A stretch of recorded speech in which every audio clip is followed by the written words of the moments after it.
podcast for those who suffer, which is everyone. It's a space where we can speak honestly about what it feels like to be in desolate places without losing hope. Welcome to In the Thicket. Okay, good morning, everybody. Hello. Hello, good morning. Hi. Hi. I always think like, oh, we're saying good morning to each other because it's morning, but Yeah. what if a podcast listener is listening in the evening? It's going to be that's very such a good confusing. point. I literally never had that thought, but you're right. Yeah. Good evening if it's evening and you're listening Yeah, to that's us. true. Or, Yeah. good night, I don't know, good afternoon, whatever. All the times of the day. Yeah, we are sure. right Hello. now in the morning, which contributes to the fact that my brain is working the way that it is. So apologies to everybody. I saw you drinking your coffee and then I remembered that I had coffee and I got so excited. Oh, that's good. It's actually peppermint tea. It's in a Christmas mug because Oh, it's love mine's it. coffee with alcohol. Oh, good morning. I got Really? I got a yeah. So I got this. It's like Tippy Cow peppermint bark rum cream last night. That sounds It's like a delish. holiday treat, so if you just put like a little tiny bit, it doesn't do anything for alcohol, but it just tastes so good. And it's like, just a little just a nice little thing, so. so. Peppermint great. bark. Right. Yum. Yeah, that does sound delicious. Yeah, I'm really distracted by trying to imagine what that tastes like in coffee right now. But we're very excited because we have a very special guest with us today. Welcome, Liam. Hey, Liam. Helium. Woo! Hi. Hello, everybody who's listening. I've never been on a podcast before, so I don't really know how this works. But you're listening, Exciting. and when you're listening, hello. You're doing great so far. And yeah, so this is kind of an inaugural episode for us because this is the first guest that we've had on who each one of us have, are independently friends with as well as friends with together. So we all know Liam, we're all blessed to know him and have him in our lives. So yeah, we just wanted to share a little bit about how that happened. How did Liam bust into each one of our lives? So who wants to go first? Who's first their Liam story? I can go first. All right, go first, Erin. So basically it was about 7.5 years ago that I moved to Toronto to work at the Newman Center, and Liam has been my compadre in that time, the whole time. Like there's not that many students who are there the whole time that I was there, because that's a long time, right? But you did your master's first, Liam, right? In your master's of theology. And then, and now he's doing a PhD in theology. So he's in it for the long haul, So yeah.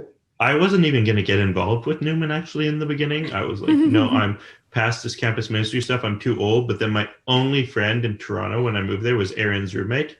So that didn't last. Yeah, that's right. Yeah, exactly. I'm like, I don't really want to get involved. Aaron's like, here's a shirt. We're doing like whatever tomorrow, welcoming people. Yeah, that's right. That's right. You can give out popcorn. Welcome. Let's put you to work. Yeah, that's pretty much it. Actually, Aaron, funny story. It came up on my memories. Well, there's like this photo from a retreat that I went to in Winnipeg, like before I moved to Toronto, and you are in the photo as well. No way. What retreat was it, Liam? It was like at St. Therese. But like Erin is like right dab in the middle, like can't miss her. I remember. I think that was like a CCO fall retreat, wasn't it? Yeah, I think it was something like that. Because Ben Turlin, were you guys actually there. Like met each other? Ben, me, Erin, Ben Turlin, Daniel Pettipaw, like all these people I got to know in Toronto are in this photo. It's really trippy. That's in Saskatchewan, right? That's cool. Yeah. That was the first time I met Dan Pettipaw, and I was like, this guy's crazy. we've known him for a long time because we call him Dan Pettipaw. That's right. Right, you, Nicole? I think I met Liam. Yeah. So I moved to Toronto in 2017, and I was living at the Newman Center, and Liam, I don't really remember the first time I met you, but you've been kind of like, you study there a lot. So I remember, I think I came upstairs one time and people were talking about something related to theology, and you just like were like, oh well, and you gave some sort of thought, or you offered some sort of explanation. I remember just being like, oh, thank goodness, this is refreshing. This guy is kind of like, this guy thinks like me. He's not just kind of whatever, I don't know. I just remember being like very um, uh, refreshed by whatever, theological thought you offered. So that was my introduction to Liam. And so it's been good. And I feel like, Liam, you're somebody who I feel like I've been able to just be very open and honest with. And we've had like good discussions and stuff. And just, yeah, Liam's a great guy. Liam's a good friend. Mm-hmm. Yeah. I mean, I think I kind of have the same thought where I'm like, I can't pinpoint exactly when we met Liam, but there's like very good early on experiences that I'm like, I remember that happened when we were first like friends. And I think one of them was we drove up to, actually, we mentioned Dan and Sarah's wedding. We drove up together with Father Daniel, lots of other people, and there was a lot of theological debate.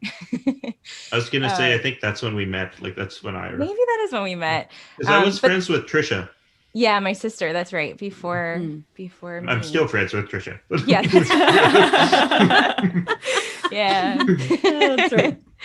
No, that's so funny. But yeah, no, I think the early memory that stands out for me though is when I started my master's that I'm doing now, and I did one of my first courses in Toronto, and I came to Newman because I sort of knew Newman, but it wasn't like a home for me like it was for everybody else, and you were there and you were just so welcoming. And actually, I think I met Nicole for maybe the first time that day, because there was a group of students and you were like, Rachel, just come on and sit with us. And I did. And it was just really nice. So that's right. You're just very welcoming. Liam's a very welcoming human. Yeah. He's great. So clearly we love Liam. Yes. That has been established.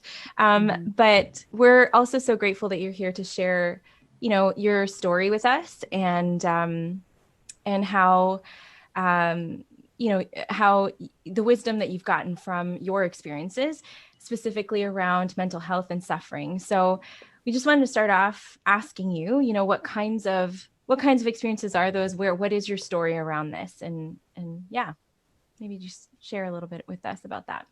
So I think the thing I really would like to do to start is, for the listeners at home, is to distinguish between what OCD, obsessive compulsive disorder, actually is, what obsessive compulsive personality disorder is, and what the media kind of paints it out to be. So obsessive compulsive personality disorder, that's like when you get frustrated if your pens aren't aligned or things aren't straight or whatever. And I'm not a psychiatrist by any means, but from what I have read, there's a debated even how much comorbidity this even has with OCD, and if they should change the name of it, which I think they should, because it is so different. Then there's the media kind of puts like more of what they call OCD is really more of really bad obsessive compulsive personality disorder. So actual OCD, it's almost like there's a separate entity living inside your head that is constantly torturing you.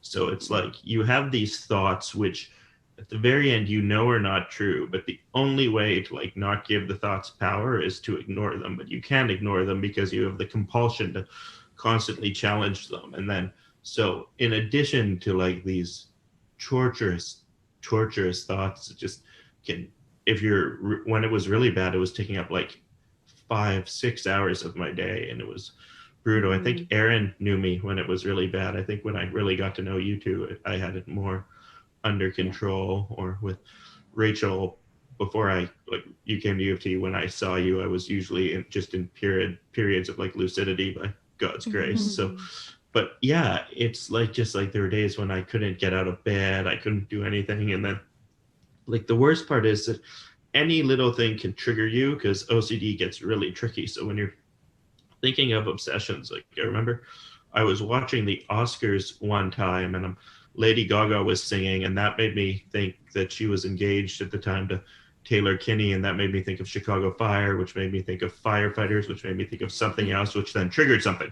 And I had really bad OCD. Like at the time, the obsessions could last for days. Like now they're might last a couple minutes or whatever if I'm in a good space, but they could last for days. They're reoccurring, and they are debilitating. Like people talk about OCD, clinicians talk about OCD being one of the most debilitating diseases, mental illnesses that there is, and it really is. And the worst part is most of the time, like people can't tell, or you get so good at sort of faking it that you pass as someone who's not struggling with these things, and people don't say. I mean, that's why, like, when people say like, oh, I'm so OCD, that's like the most hurtful thing to someone with OCD that I think someone can say. It's like, I remember telling it to my old spiritual director once, and she was saying like, well, yeah, that makes sense, because people don't go around being like, oh my gosh, I'm so cancer about this. Yeah, totally. Right. Yeah, that's I've never really thought true. of it that way. Yeah. Yeah. How did it start? Like, how did it kind of start for you, Liam? Like, how did you end up getting like diagnosed with it, and what was that? So the Like? diagnosis, and I'm a nerd who prepares for things, so I was re-listening to the podcast episodes which were out to like get ready for this, and I actually really related to what Nicole's mom was saying on, I think, your second episode, because like for the longest time I wasn't diagnosed, and that was sort of not religion's fault, my fault through. So I kind of one of my first real obsessions was like vocational stuff, and then so I just thought like, oh, I'm just fighting this, and I went through vocation, and I sort of discerned that I don't think I have a calling to religious life or whatever. And because I was doing spiritual direction long distance, I don't think that, which I would not recommend. He was a wonderful director, but just because we were not together, I don't think he could see the actual pain that I was going through and be able to realize like, yeah, this is not this is something else. So it's not regular discernment. There's something else. It's not regular discernment. Like, no one is, even people who are kind of like fighting it aren't like this worried. They aren't like sweating buckets, freaking out, like arguing this, can't even look at it, freak out, like full religious freak out. And then, so when you get over OCD, it switches. That's kind of the thing. Like, there's like 4 or 5 primary obsessions that the disease has. There's like religious stuff, scrupulosity, blasphemy, and I don't mean like little scruples. I mean, like, you look at someone like, say, Martin Luther, who's suspected to have OCD, would allegedly make like 4-hour confessions, and then he'd get out and he'd turn around and he'd go back in because he'd worried that he'd forgotten something, and the entire thing was invalidated, and he'd have to go again. And there's this beautiful line where his confessor apparently once told him, like, if you're going to keep coming like this, can you confess something interesting? Because all you're confessing right now are picadillos. Picadillos. And, so then there's germs and contamination, which is like so when people think about hand washing, that's the compulsion. That's not the obsession. The obsession might be like, oh, I touched something with a red spot. Was that blood? Did I have a cut on my hand? Oh my God, do I have AIDS? I need to scrub the AIDS out.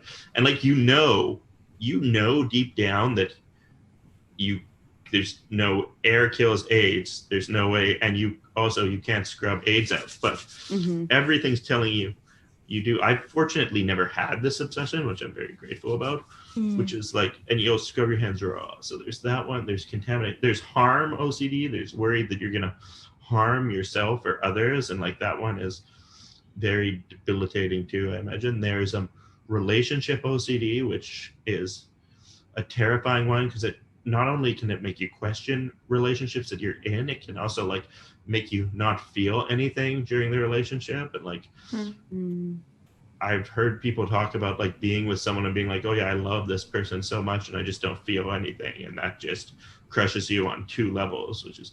And then one that's maybe more common nowadays, because OCD really fits to the time, it fits to the media, it latches onto what it can, is like sexuality-based OCD, so that you're going to change your sexual orientation, or that you're going to become a pedophile.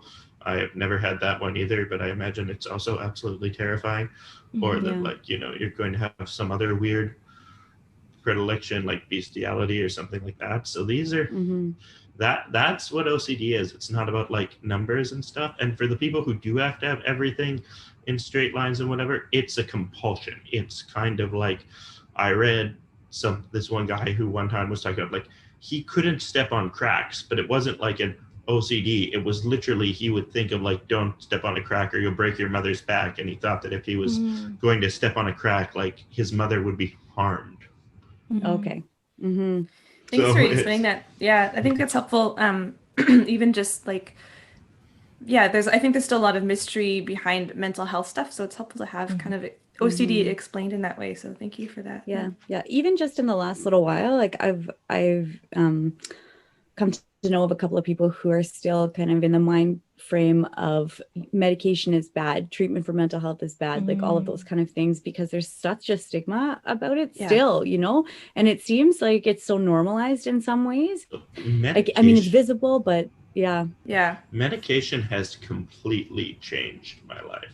Yeah. The medication I'm on has really gotten me from the point where like there were days when I couldn't get out of bed and just couldn't function, to like the point where now like I can, unless I'm really, really, really stressed, I can usually dismiss thoughts within like a minute or an hour, and like the same reoccurring obsessions come back, but I have a lot more control over it. I know what to do. I know the steps to take. I know not to seek reassurance from anyone. That's the other problem with OCD, is you start seeking reassurance from people who can't give you reassurance, who aren't supposed to give you reassurance, and it almost becomes like, then that becomes like almost an addiction. So on the one hand, you've got these obsessives and compulsions. On the other hand, you've got this sort of like addiction to the reassurance, because the more reassurance you get, the less it calms you. Oh, okay. It's funny, Liam, because I remember like when I first, you know, you said you had kind of a journey with this, right? Yeah. And I think I can even just know you in the last, 3.5 years, I can see that, because I remember a couple conversations when in the, maybe the first year I was in Toronto, and you were explaining this thing about reassurance to me, and how it's like, if you're for you, like if you seek reassurance from people, that's actually not the most helpful thing for you, right? And then I remember there was a couple occasions where you were, I think, just in a moment and having one of these obsessive thoughts that was kind of intrusive, and you happened to be around, and you kind of was like, okay, this is a thought. And I was like, wait, this is the thing where we're asking for reassurance, right? And so then I think I was like, okay, then I think I'm not supposed to say anything, right? And you were like, oh yeah, right, I told you. And then you handled that. So I thought that was actually really cool that you were able to even involve like your community and being like, okay, if I'm in this moment, what I don't need is reassurance. And so basically helping me to know what to do in that circumstance, because I didn't know, right, what's helpful for you if you're having a moment like that. So I think that's also like, I think that's something really neat about you, is you've been able to communicate what you need, or what you don't need, or what's helpful. Well, I mean, it's our basic human condition, I think, to want to help people, especially so like, it's very hard when you see someone struggling with something like OCD, and it's like, no, don't, you're helping them by not helping them. And so right. It's kind of piggyback on I don't know how to say, I don't know. Piggybacking? Piggybacking. Yeah. Piggying back when. Anyways, so kind of going off of that question from Nicole, you have been really open, Liam, about, and you haven't even just now, but generally as your friends, we've experienced that openness from you, sharing your experiences and sharing your struggle and just the reality that you're living, and which is really beautiful. And I think for all of us, is a hard thing to do with anything hard that any of us are going through, so it's something that is very admirable. And but we were wondering, like, what has that been like for you to share so openly with others? What has that experience of sharing with others been like for you? I wasn't always open. At the beginning, I kind of tried to keep it to myself, and that just almost drove you insane. And then I think it was on the feast of St. Mark, Father, one year, I think the first year of my PhD, Father Chris Kalki, it would have been because Father Chris was still there, gave a sermon about St. Mark being the patron saint of second chances. And I hadn't thought about that. And I was like sort of praying on it after. And I was like, well, maybe I should like give myself a second chance to be like open and vulnerable with people. So I wrote this big long note on Facebook, basically. I remember that. Yes. Condition and everything. And it felt so liberating. And people were generally supportive. And there's like a few people who still don't get what OCD is. And like over time, you just realize that, some people you just can't educate, and that's just the thing. But over time, after writing that note, I guess I was open with it. So I talked about it, and I found that, sorry, my nose is itchy. I found that it was easier then to sort of let new people in on it than to have like, although I don't so much anymore because I've got it as fun. Like I'll bring it up, but it's like not a thing I feel need. But so anyways, like, but because I'd written that long note, people started just asking me questions about mental illness, and so I started educating myself. I started like trying to respond. I started to try and bring it into the light of things because I realized that a lot of things in life, but also in like Catholicism, in the way I pray and the way I discern and the way certain things, because of OCD, are things that have to be done differently, like than from a typical person. Like it's an atypical way of doing things. Like discernment, when you've automatically got a voice saying like, you should do this, you should do this, you should do this, you should do this, you should do this.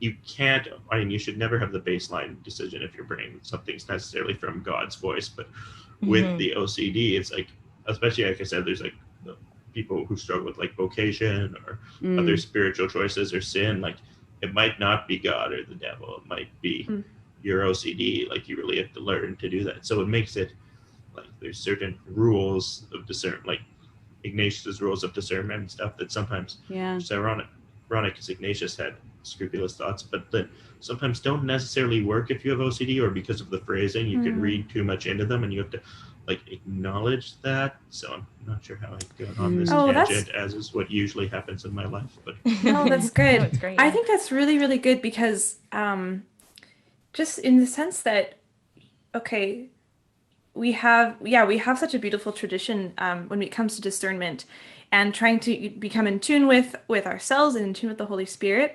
But if you're struggling with OCD and part of what you're struggling with is these intrusive thoughts, it's this other factor that we need to account for. And so, I think that's really, really important, that we, especially maybe if there's a tendency in some of us, or, we still hear this, like, well, people with some mental health stuff, okay, well, you just need to pray more, you need to be more surrendered to God, you need to not worry, all this kind of stuff. But it's like, okay, we actually need to find a way of like, how do we help people who are trying to discern vocation and are trying to, work through your spiritual growth and away from scrupulosity, but have a framework that, can still be, part of this, the beauty of Ignatian discernment or things like that, but to account for this other voice, this other kind of that intrusive thoughts, like you're saying, that kind of the little sort of thought monster in the background or whatever, I mean, the beauty of our tradition is it's so vast. Like I have found I studied at a Jesuit school, but I've actually found Carmelite discernment very helpful because John of the Cross's baseline is if you get a thought in a religious experience, chalk it up to being excited because you're in a religious experience, and then ignore it until you talk to a spiritual director. Like when you have this. Because like we've all had people and like discernment and stuff, like because there are like genuine things when like you might think you're discerning, like say a vocation or a relation, like for example relationships, like the vocation of marriage. We all have probably had the people where we're like, oh yeah, I've authentically prayed and stuff, and at the time it was right, and I really felt called that I was going to be with this person, and then you break up, and it's like, oh, hey, so like you need to learn the difference between like like what God needs you to do. I think sometimes in the moment with discernment and what like OCD or even other people, other natural voices, like it's like OCD might make.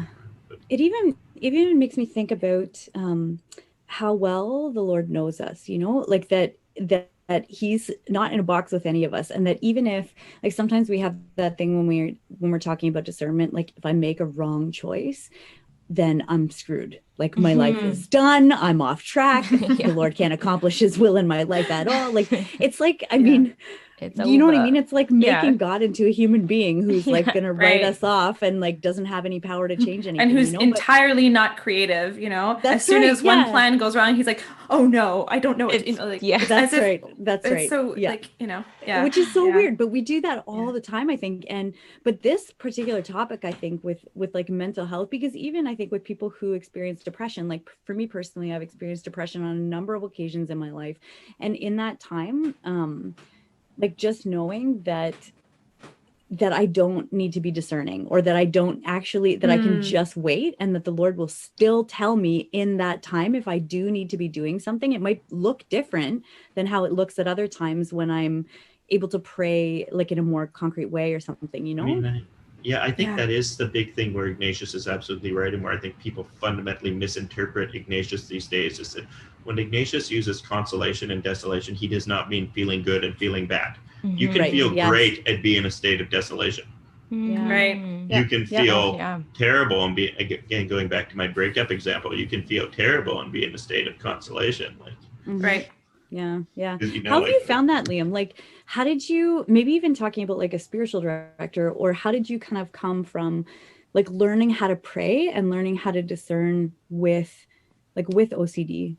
Yeah. trial and error, mostly error with people in my life. A friend of mine said to me once, and I think she was right, that like, God will speak to you through other people. I don't know. Mm.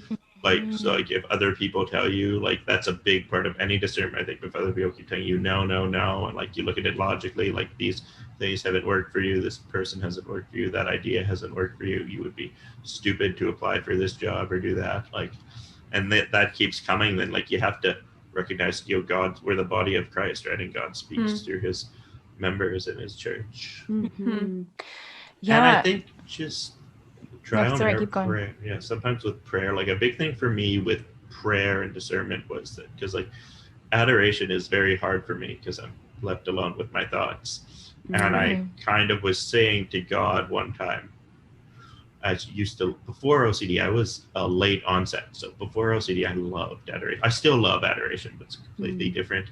But I was saying to God one time, like, how come, like, I'm here, like, right before you, all vulnerable. And, like, this is when, like, I need you the most. I'm having these thoughts, and you're always just silent. And, like, kind of got a voice in my head, like, you should not give reassurance to loved ones with OCD. And I was like, oh, I see you, Lord. Wow. Like, it wasn't like a God speaking to me voice. It was No, just like right. something that I don't get those. I don't get those. But it was like something like just in my head. I just knew, like, you're not supposed to give and I was like, oh, okay. So God's not giving me reassurance. And this was He's being a good friend. this is before I got to that level with other people, and maybe it helped me get to that level with other people. I don't know. Another thought that I've had about the same thing is like, I have all these thoughts in like prayer, adoration, and stuff, and it's like, well, if you're not supposed to talk about your OCD, like, since the Lord knows you more than anyone else, like adoration, I guess, is the best time to have these thoughts, because like the Lord knows them anyways. Like, if I'm gonna work through something, it's better to work through it with Him there, like face to face, than it is to, bottle it up and keep it to myself. It's just so beautiful. Like, it's so beautiful really, how He works with our like broken, like whatever brokenness we have, whatever suffering we're experiencing, like whatever, you know what I mean? Whether it's mental health, or whether it's a wound, or whether it's something, like just how gentle He is, and how He pursues us like vehemently in those things, without, even when it takes us, like for me, often it takes a long time to respond. Like, He'll be pursuing me, I'll be like, yeah, bye. Like, no, I'd prefer to do it this way, Lord. And then eventually, I'm just gonna try it this way first. That's right. And it might work crash better. And burn. Again, with OCD, that's like another one of those things. Like, you never know what is and what not. It's like the default that I was told by a very wise Carmelite nun is, shout out Sister Agnes, is don't look for signs where like if God gives you a sign, it'll be clear in your face. Yeah. That's so true. Cool. What about? Sorry, go ahead, Nicole. Yeah. Well, what I was wondering about. You're talking about some of the things that have been helpful, but like counseling or therapy or any, I don't know, what practical things have helped you in this process? Their medication, I already said, has been a big help. Therapy has been a big help. Psychiatry has been a big, I should say, not therapy, psychiatry. I go to a psychiatrist, I don't go to a psychologist, and I think that is a big difference, because OCD is a medical condition. Like, going to a psychologist helps a lot of people.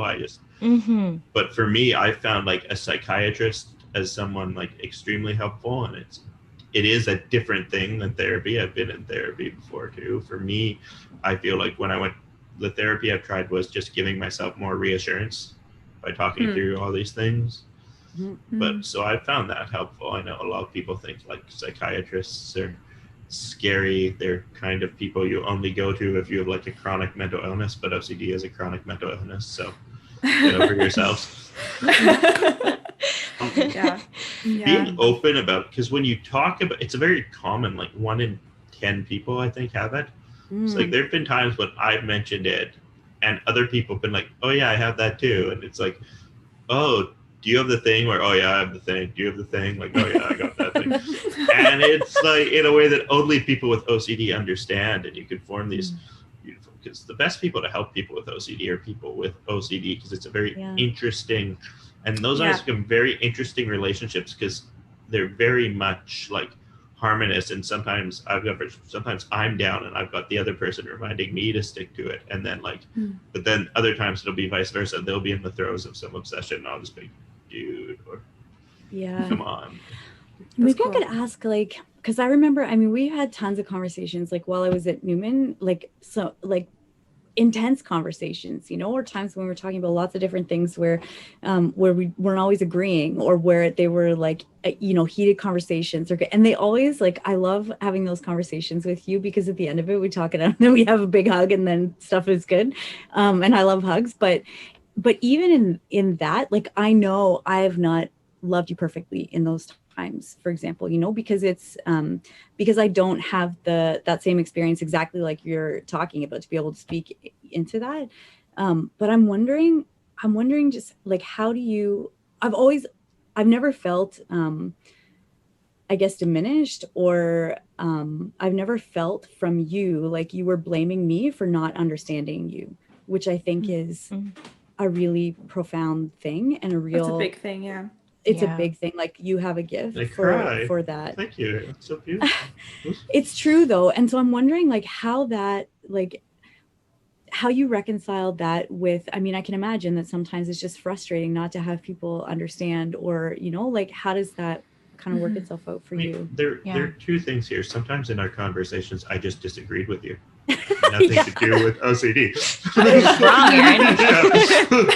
How dare you? Well, no. I'm saying that because sometimes there's a misconception. Like, people will be like I'll be like, oh, I need to go to mass today, and like, I just really want to go to mass today because I'm a theology student. I like, so some people are, oh, well, no, that's out of your way. It's probably just your OCD. You're probably just being scrupulous. And like, I know when it's OCD, and I know when it, but to that point, I mean, I think that was part of the, like, that whole giving everyone a second chance and coming out and being open with it and stuff, is realizing that, no one is going to understand this, but it's okay, because I don't understand it, but it's okay because the Lord understands it. And like, you can't, especially with a mental illness, because mental illness is so different. Well, physical illness too. The more I learn about illness, the more I see, like, illness is so different for each person. You can't expect the person to understand it perfectly. And it's almost like you're saying, like, it's like, if I expect you to understand my mental illness perfectly, I'm just deluding myself. But what I can do is, like, in love and charity, kind of try and explain it to you as best I can, is what I'm feeling. And I feel that if you do that, right, then and pray for people too who don't understand it. And when you do those things, then I've done everything I could. And if you still don't understand Erin does understand mental illness. She's been very supportive of me for these years. Listeners at home, I'm just using a royal thing, but like, to answer her question. But if you don't, if you still don't understand, but I've then done everything I can to, like, try and educate you. Like, I've done my due diligence, and you just don't understand. And at that point, it's kind of like, okay, well, you know, I tried. I'm just gonna say what I feel, and I've tried to explain it to you, and I've had other people where that's happened. And if you don't get where I'm coming from, like, I'm not going to change my opinion of this because you disagree. I'm not a psychiatrist. You're not a psychiatrist. Only one of us has this illness. But I'm also not going to necessarily sweat where you're coming from, because I don't think, with most people with something like OCD, and that's why I just try to explain to people, like, oh no, that's not what OCD says. Please don't say I'm so OCD. Most people aren't coming out of a place of ignorance. I don't think, like, they might choose to remain in a place of ignorance when you offer them stuff, but they're not coming out of a place of ignorance. And at the end of the day, you just have to let God control it. And one of my favorite OCD resources actually is this book that I'm holding up. It's called Can Christianity Cure Obsessive Compulsive Disorder? And it's by Dr. Ian Osborne, who I like. He's a triple threat. He has OCD, he's a psychiatrist, and he's a practicing Christian and the grandson of a minister. And he's really done his due diligence with this. And he kind of says that with OCD, the ultimate thing with OCD is like you need reassurance, you need trust, like that's trying to find that. So he said ultimately the thing that he's figured by looking at famous Christians, he thinks he has OCD, and he's very ecumenical. He talks about Luther, John Bunyan, and Saint Therese. Is he says the thing with all of them is at the end they ultimately just put their trust in God. So you just say like, Lord, like I didn't cause this, I can't control it. It's just my OCD, which is like a common thing of I'm giving it over to you now. And I feel when you develop that attitude of I'm giving it over to you now, you can easily transfer it to, Lord, I didn't cause this person, can't control this person. I love this person because I know you love them so much. So I'm giving this over to you now. Because that's as awesome. one priest colleague of mine, I teach RCIA, and I was having trouble with this parishioner, and like she just couldn't understand things. And I was talking to this priest colleague of mine. I'm like, any tips? And he goes like, yeah, sometimes you realize people just don't get it, and you have to ask the Holy Spirit to do it because he's better than we are. Yeah. Right. Yeah. I think we're gonna head into God winks in a minute, but what just strikes me, Liam, about our conversation so far, and even just knowing you, is there's a song by Sarah Groves. You might know it, Nicole, because we both love her. Probably I know all her songs. Yes. Yeah. I think it's called Like a Lake. And she describes, like, she's this line. It's one of my favorite songs of hers. She's like, everything in me is tightening, curling in around this ache, and I'm fighting to be open, like a lake. And sort of the analogy she has is like God, when you're in your lake, you really reflect the image of God so much more beautifully than if you sort of curl in around your pain and your hurt and your suffering. And I think you really have been, in a lot of ways, an example of that for me in my life, as someone who like fights to constantly be open, and you've given us a lot of the ways in which God has helped you to do that, like having compassion for other people who just don't understand, or looking for resources and using everything that God has put in your path to to work with the reality that you're in and to be as healthy as you can be. But the way that you treat other people, I think that has this openness that it's clearly something that's fought for, and something that is not necessarily, it's work to be open like that, which is something that has always been very inspiring for me as a friend, to see. So yeah. And Amen. the sense that I get, and it's just like, you can, and what struck me, same thing, is just that you said, it doesn't matter if other people don't understand me, because God does, and in that you're not, you have that, it's like that thing of a child. Well, God's holding me. I don't need anyone else to, I can help them. I can try to educate them, but you've got that dependence on God. And I just think that's so, so beautiful. And I think that comes across in your interactions with people. It matters a lot. The dependence is what I strive towards, but like I'm not. All of us. Can I just say one last thing before you do Godway? Yeah. It's a beautiful quote.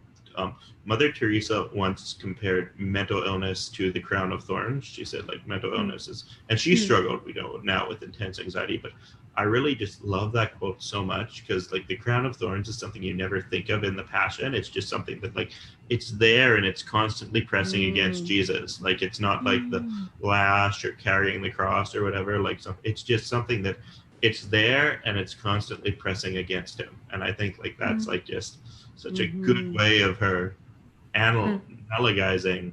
Is that analogizing? Mental illness with Christ's suffering. Like it's just something, it's there, it's something that's constantly pressing against you, but like the crown of thorns becomes the crown of glory, it's Jesus's victory crown, so too is this mental illness and all the purification. All of them is going to be our victory crowns, and God willing, get us to the day when we only have one obsession, and that's the God that we see face to face. Amen. Right? Wow, that's incredible. So good. Also, I'm sorry I passed on my verbiage issues to you. We were so good right up until the end.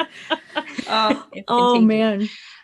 so great. That's so beautiful. Yeah, so true. I've never Mhm. actually thought about the crown of thorns like that. That's very like I'm going to be taking that I think to prayer because that's really cool. Mhm. You need to be someone as holy as Mother Teresa to come up with something like that. I certainly could. Fair. Good point. That's right. So So we got we the have the saints. saints. Yep. Good point. Totes. So God All winks, you right. guys. So Liam, you've listened to Yes. some of our episodes already. You know what God winks are. So we I've invite listened you to to every episode of this podcast at the time of the recording. Nice. But yeah, so we if you have a God wink, please do share. But yeah, God winks. Who wants to share first? I want to go last. You want to go last? Okay. Okay. I can go second first. last. Okay, thanks, Nicole. Ooh, okay. So I think one of my God winks was that, okay, so because of COVID, so I'm a full-time student, a PhD student, but I have just had a couple little part-time job things. And both of those, I lost both of those this week because of the situation getting worse in Toronto. And which is, of course, kind of like, oh, okay, But as well this week, I got two just completely out of the blue messages, and one just this morning, asking me if I can, like, just basically offering either asking for Skype music lessons, so little or another kind of little job opportunity that people just randomly reached out. And so just feeling just the reminder of the Lord just being like, yeah, don't worry, So that's my God wink for this week. That's So beautiful. amazing. That's I cool. love it. Mhm. I guess I can go next. I've been using, I feel like I don't have a God wink this week that's like a clear event or anything, but I've been using this gratitude journal that someone gave me every day after sort of doing like the daily readings. And I kind of look at it as like the end of my prayer time. And the other day it said something like if you were to die tomorrow, like what are the three things that you would just thank God for? Like that you would say, thank you, Lord, for these three things in my life. And I was just thinking like, simple things like my family, my friends. And the third one actually that came to my mind was healing, because I've experienced lots of healing in the last few years. And it was so like, it was just a simple exercise like that. And I was like not weirdly, but I was in tears at the end of just literally listing those three things, because I just realized like, wow, the Lord has provided for me in so many ways in my life, in the biggest ways possible. And I'm so grateful. And it just brought back to me the fact that that's something I don't do very often. I just don't thank him for what he's given me. So it was good. It was really strong, good reminder of that for me. So yeah, That's great. I had a God wink during the podcast. So Nice. Meta So, God yeah. wink. Just because it's funny, because Rachel, you were just saying all those nice things about me. Thank you so much for them. But it was funny because when you were saying them, like, that's really how I feel about you. And one of the reasons I became so open with my suffering was when my grandfather was dying. Trisha was very, very, probably the most supportive person in my friend group. But she would always, when I would bring this up, say like, oh, and can you pray for my sister? She's going through this. She's asking people to pray for her. And then like just that idea, laying like some groundwork in me of how open you were with your suffering when I like barely knew you, but asking people to like pray for you made me be like, oh, well, I could be more open with my suffering. So that's so so cool. I didn't even know amazing. that. Wow. Praise God. Thank you for the prayers, Liam, because they That's have a great definitely God helped wink. me. Yeah. Okay, for mine, the reason why I wanted to go last is because it kind of brings it full circle, because my God wink is basically Liam. Because so both of you would know, ladies, and then some of the other people who are listening would know as well. But when I left Newman on the day, like my last day, or one of the last days anyways that I was there, I came and Liam was like, are you going to be at Newman after? I'm like, yes. And then I came and met him, and then he was like, okay, sit here. And there was a computer screen in front of me. And I was like, what is happening? But he contacted like a ton of people who are past students and current students, and just asked them to film some affirmations for me and put it together into this beautiful video.